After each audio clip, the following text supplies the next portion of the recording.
कर्म सन्यासी नहीं बनना है, लेकिन क्या करना है? श्रेष्ठ कर्म मेरी याद में रह करके कर्म करोगे तो तुमको भी कर्म का लेप छेप नहीं लगेगा, तुमको कर्म का लगाव नहीं लगेगा। क्या? जैसे मैं कर्म करता हूँ तो मेरे को किसी का लगाव नहीं लगता, मेरे को किसी की याद नहीं आती, ऐसे ही तुमको भी कर्म का लेप छेप नहीं लगेगा। इसलिए आकर के बताता है कि मुझे याद करो, मुझे याद करो। अरे जैसे मैं बिंदी आत्मा, हम सब बिंदी आत्मा, ऐसे ही तू भी बिंदी आत्मा। तो तेरी आत्मा को हम क्यों याद करें? हम अपनी आत्मा को याद कर लेना। दोनों हैं तो बिंदी बिंदी एक जैसी। तू भी चमकता हुआ स्टार और मैं भी चमकता हुआ स्टार। फिर मैं तेरे को याद करके अब भुगता कैसे बन जाऊंगा, बेलगाव कैसे बन जाऊंगा? तो बताया कि है तो दोनों की आत्मा, परमात्मा परमपिता की आत्मा भी बिंदु और हम आत्माएं भी ज्योति बिंदु, लेकिन वो ज्योति बिंदु इस सृष्टि में आकर के इस सृष्टि के हीरो पार्टधारी में प्रवेश करता है। क्या प्रवेश करता है?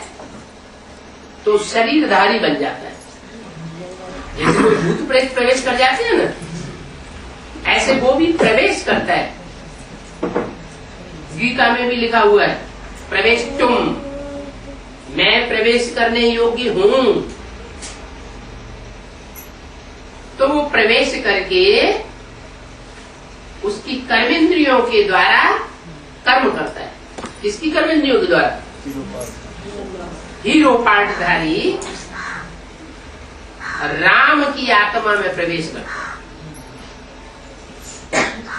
तो जिसमें प्रवेश करता है वो सारी मनुष्य शक्ति का बाप कहा गया है। कौन? राम बाप। सारी मनुष्य शक्ति के बाप में प्रवेश करके वो हमको कर्म करना सिखाता है। कैसे कर्म करना? कर्म अकर्म विकर्म माने विपरीत कर्म की गति समझाता है। ऐसा कर्म करने से ऐसा फल होगा, वैसा कर्म करने से वैसा फल होगा, ये सारी डिटेल बताता है और करके भी दिखाता है। क्या? कर्म करके भी दिखाता है और बताता भी है। बताने के बाद, समझाने के बाद, कर्म करके दिखाने के बाद भी जब हम नहीं सुधरते हैं तो फिर विकराल रूप धारण करता है। क्या? भयंकर रूप धारण करता है और जबरदस्ती हमसे कर्म कराता है। क्या? अगर ऐसे नहीं मानते सहज तरीके से तो कोई न कोई तरीके से जो देहधारियों के साथ देह का लगाव लगाया हुआ है, लगाव देहधारी याद आते हैं ना, देह के पदार्थ याद आते हैं ना। कोई को रसगुल्ला बहुत अच्छा लगता है, जिंदगी में कभी चोरी नहीं की होगी, रसगुल्ला दिखाई पड़ जाएगा, भूख लगी है, जरूर चुरा लेंगे।